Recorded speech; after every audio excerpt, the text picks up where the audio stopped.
Hello, podcast listeners. We know podcasts are a great way to catch up on a program that you may have missed on KSJE, and it's provided as a free service of this radio station.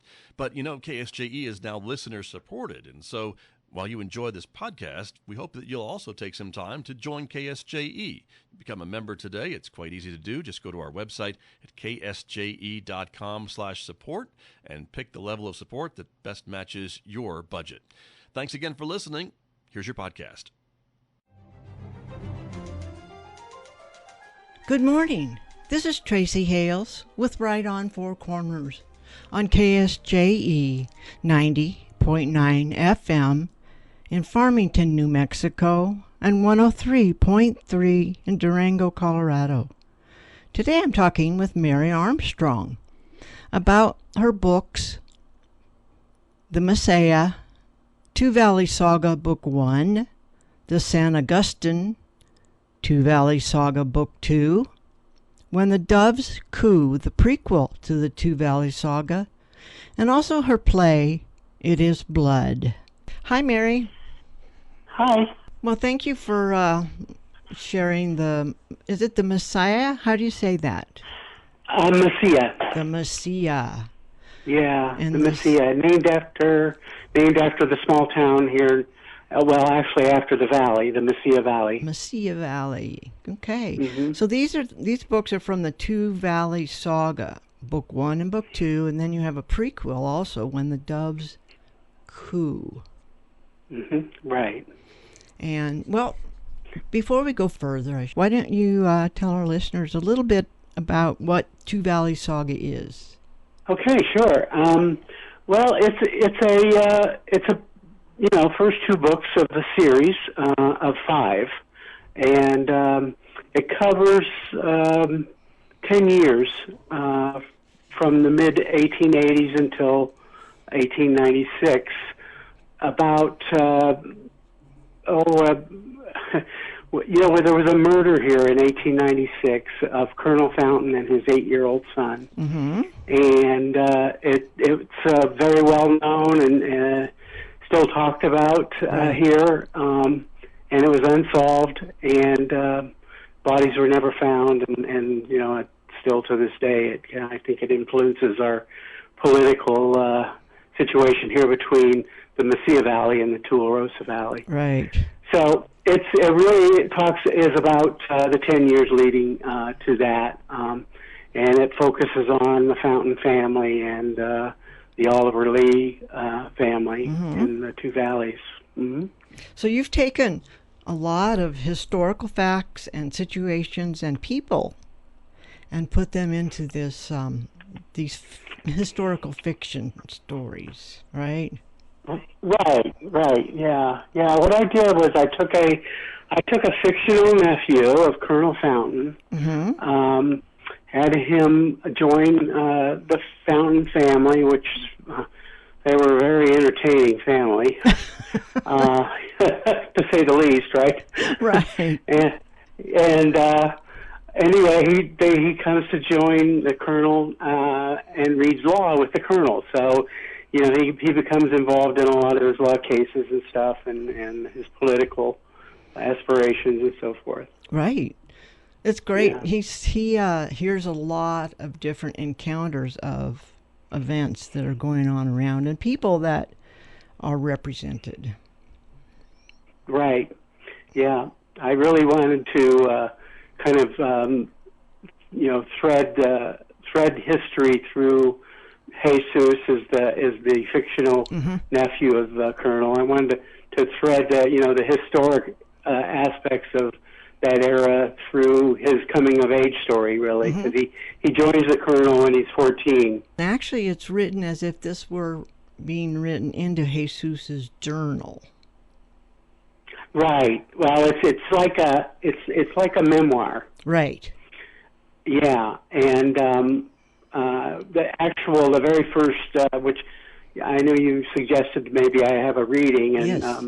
The very first page of the book is really more of like a preface, telling about how why he's writing this, and and I'll get into that a little. I'll read it later when we have that come up. But yeah.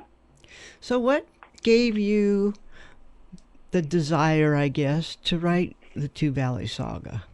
I mean, and 5 books in the series, that's a lot of information. Yeah, well, I'm not sure I knew quite what I was biting into when I got started on this.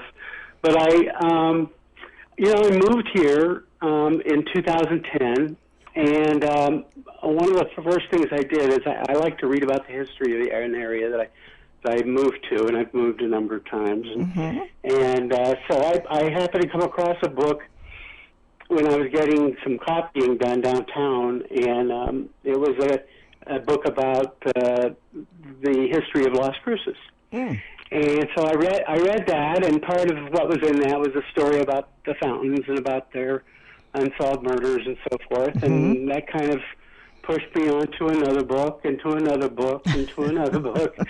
And, and I just got so absorbed into that whole era. And eventually I actually wrote a one-act play about it. And it was like a sequel to the murders. It was about how the town reacted to the murders and how the newspaper reported on it and so forth. Right. And that was actually performed here in our one-act play festival in 2017. Yeah. So, and I knew I really wanted to write more about it, and I really struggled with how I might do that and make a fictional story so that it was entertaining but yet informative. And and eventually I happened on the idea of making it from the perspective of a fictional character who would come and kind of observe all that went on from more of a independent perspective. Right, and I think it's interesting because Jesus comes from Mexico, so he's learning a lot, which helps the reader learn a lot, because this is all new to him. So I like him. He's a good kid. Smart. Yeah. He gets into his fixes and stuff, but yes, he does. He's a fun guy. A lot of that going around with this family. Yeah, oh boy. Yeah. Well, why don't you go ahead and read a little bit for us? Okay, let's see. Okay, so chapter 1 of the Mesilla is entitled San Agustin Pass. Okay. And this part here is going to be like the preface.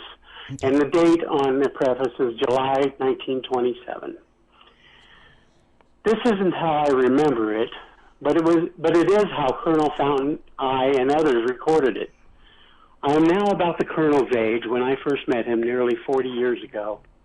After all these years of remembering, I was surprised by how different my memories were from the events that led to that fateful day. I could only conclude our meaningful incidents and thoughts were swept away by the more memorable for each of us.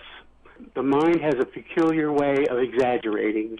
The exhilarating becomes even more sensational while our blunders become burdensome. Our intellect rewards us, but it can also overwhelm us with guilt. Albert Fall's involvement in the Teapot Dome scandal recently resurfaced memories of the times I have written about here. Some recent newspaper accounts of Fall's life in the Mesilla and Tularosa valleys didn't match my memories. After days of attempting to sort them out in my mind, I turned to the pile of journals I kept in my dusty attic. Those led me to the Colonel's extensive writings, Fountain Families and Friends accounts, and the old Rio Grande Republican weeklies. Mm-hmm. The Colonel once told me writing would help me sort out my thoughts. The result is this memoir. Mm-hmm. I was a boy of 14 when I arrived in the Mesilla Valley. Overall, I remember them as good times, but 10 years is a long time to go in the Old West without lawlessness touching even the most law-abiding. And it's signed Jesus, Chuy, Perez, Contreras, Barrazi, Messi. Mm-hmm. And then it starts.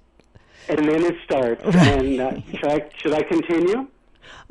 Let's talk for a minute, but keep your finger there Okay. because we might go back and read a little bit more. Okay, sure. So now that you've finished book 1 and 2 and the prequel, and those are out now, what are you covering in the others to come? Well, book 3, books 1 and 2 were really more set in the Mesilla Valley. Mm-hmm. Book three is going to be much more set in the Tularosa Valley and with the Lee family. Oh, okay. Okay. Yeah, and it's kind of tricky the way I orchestrated that. But yeah, and it's a bit of a cliffhanger at the end of book 2. Mm-hmm. Yes. Oh yeah, you've seen that. Uh-huh. Yeah. So anyway, book 3 becomes much more about getting into really about where the conflict really started between the Lee family and the Fountain family, and Albert Fall's place in that, and that kind of thing. You started this off with the play, It Is Blood, right? And then you right, that's right, grew from there. So what else have you written? Well, I have a novel, which is what I guess you would call it, a dysgenic dystopian novel. Oh, which I have not finished. Okay. It's about, I've about 2/3 finished, but it requires a road trip from Iowa to New Hampshire, and wow. And I want to actually do the road trip, right, and finish writing it as I'm doing that, and I can't do that at this point, so it's awaiting that. Of course, I did the play as well. I also wrote. I had a column in the Las Cruces Sun News for a couple of years, a weekly column that I wrote. Actually, that was about golf. Actually, I was a golf course architect. Yeah, I was a golf course architect before I moved out here. Well, that explains why the settings are so thoroughly described in these books. I just love that. Oh, thank you. Yeah.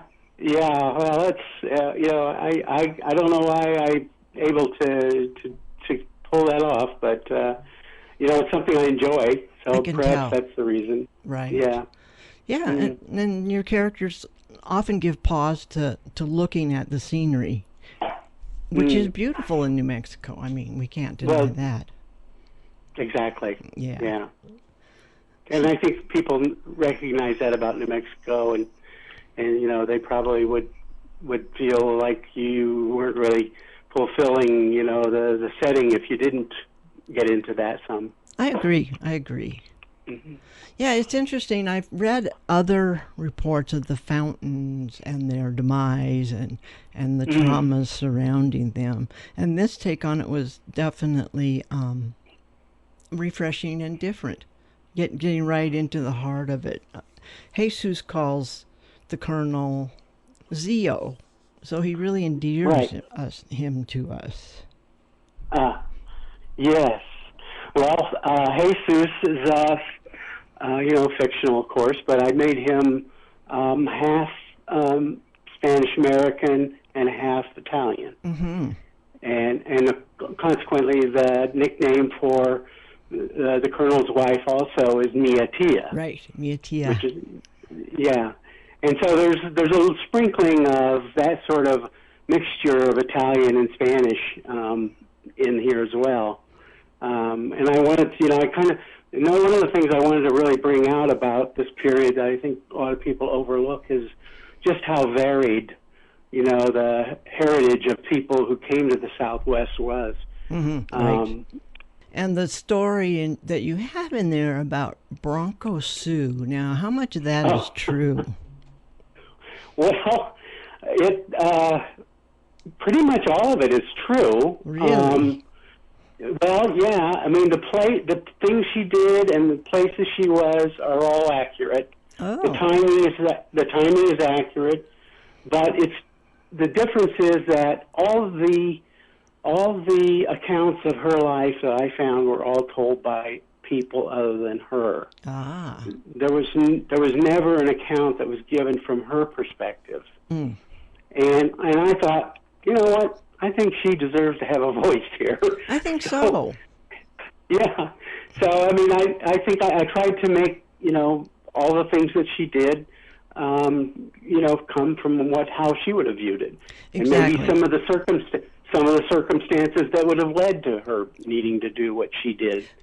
Oh, I don't want to, spoiler alert, Right. I don't want to spoil it. Right. But, in the end, I think, that she is proven innocent, so. Right. Yeah, I appreciate that you've given her a voice to explain why she did some of these things that might have seemed a little inappropriate. But she was trying to survive and take care of her boys. Exactly. Mm-hmm. Right. Yeah. There's a lot there's a lot we didn't know, I felt. Right. So. And there probably still is, and it takes quite the writer to start filling in some of those unknowns, making these people very real. Yeah, that's my sister's name is Sue, and that's Bronco Sue is her favorite character. I like her too. Yeah, that's great. Yeah. So, do you want to read a little bit more? You said you had. Sure. Great. Yeah. Okay, so then we're going to jump ahead to September 1886. I licked my lips and peered eastward down the foothills at a flat, dusty bowl. A mountain to my left. Another choice. I didn't want another choice. I wanted, dare I say it, my mother. The scent of cooking tortillas and the warm, reassuring enclosure of her hug. For most of my journey, I had kept my composure. At first it was an adventure, then a chore, and then quickly an ordeal. If I hadn't been so tired, I might have broken into a run, but where to or why, I did not know. I thought about the gringo in El Paso that directed me east of the Franklin and Oregon Mountains instead of staying along the Rio Grande. I could trust no one. I shook myself free from my childish thoughts, and the reins dropped from my hand. I turned to Facile. Thirsty? I asked. My mouth feels like it's stuffed with cotton balls from Papa's field. I tried to raise some saliva to my lips, but there wasn't any. I know Mia Tia is toward the setting sun, I croaked, but I'm so tired, my friend. If only there was something to the east, something that would draw me away from climbing this mountain. But there was nothing. I stood in front of Facile and took his head in my hands. His floppy ears twitched, and he muzzled my hand with some moisture. He was a slobberer. Ordinarily, if you could collect his slobber, by the end of the day you could float a raft in it. That day, there wasn't a hint of moisture around his hairy mouth, and when I hugged him, his rough tongue didn't reach out in reassurance of his love. His dark eyes lacked their usual spunky mischief. We blinked together every few seconds. I kissed him between the eyes, and his ears twitched again. I took my Boda bag from the saddle horn and shook it. Nothing. I uncorked it and turned it upside down above my other hand in front of Facile. Drip, drip, drip. Facile buried his lips against my damp hand and gathering moisture into his parched mouth. I returned the Boda bag to my saddle and repositioned and secured my satchel as Facile leaned against me. I patted him on his rump, and he uncharacteristically flinched. Then I heard it, and the too familiar scream of vultures drew my eye to the sky. But the glare of the falling sun was blinding. Still, their grotesque beaks and naked necks were vivid in my memory. Were they waiting for us, or was it just an omen? Would we die here? My head felt as though it would fall from my neck, and I reached to support it. Facile turned up the trail toward the pass, and I trudged behind. If you run out of water, give Facile his head. He'll lead you to it.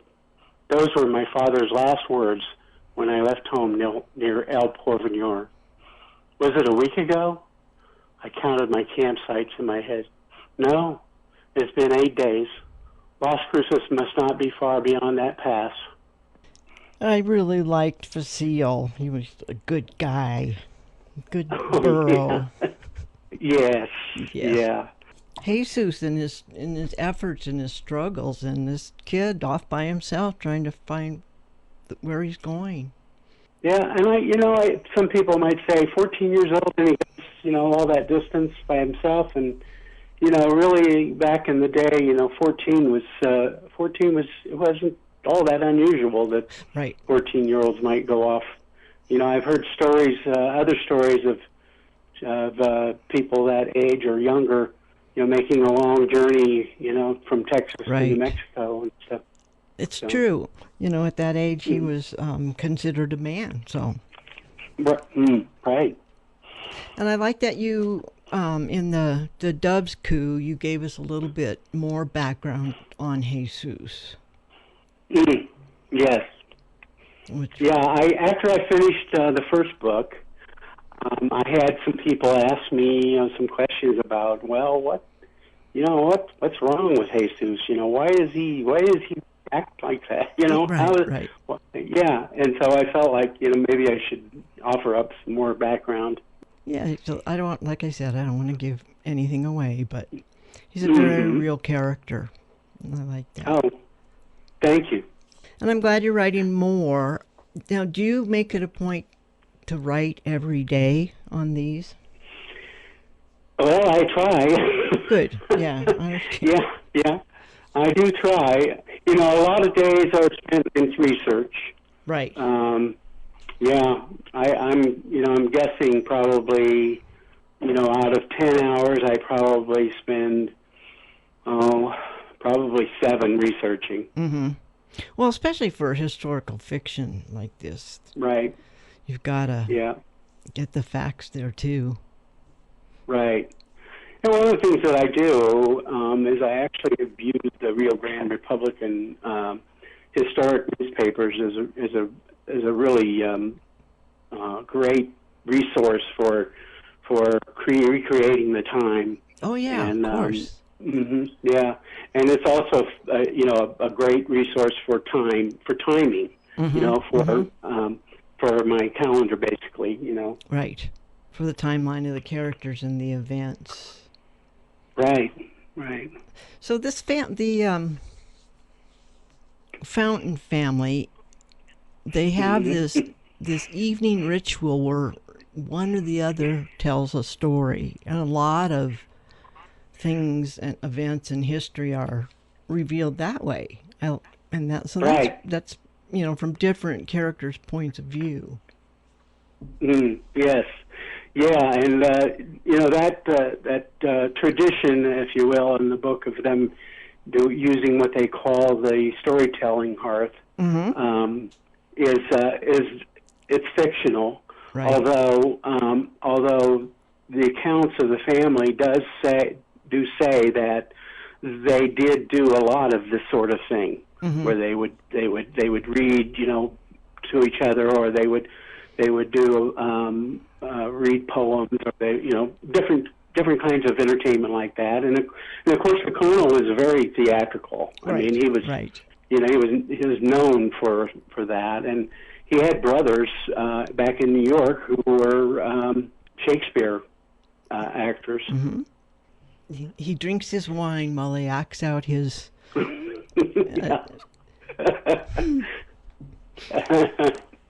So and the story about him, his world tour, is actually it's true as well. Or, at least this was something that he wrote up, himself.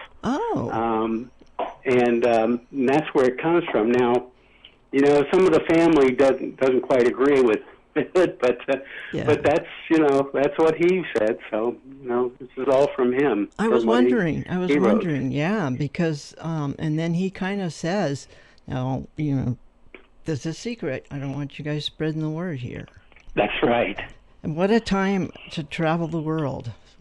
I know. Yeah. Wow. Yeah. Yeah.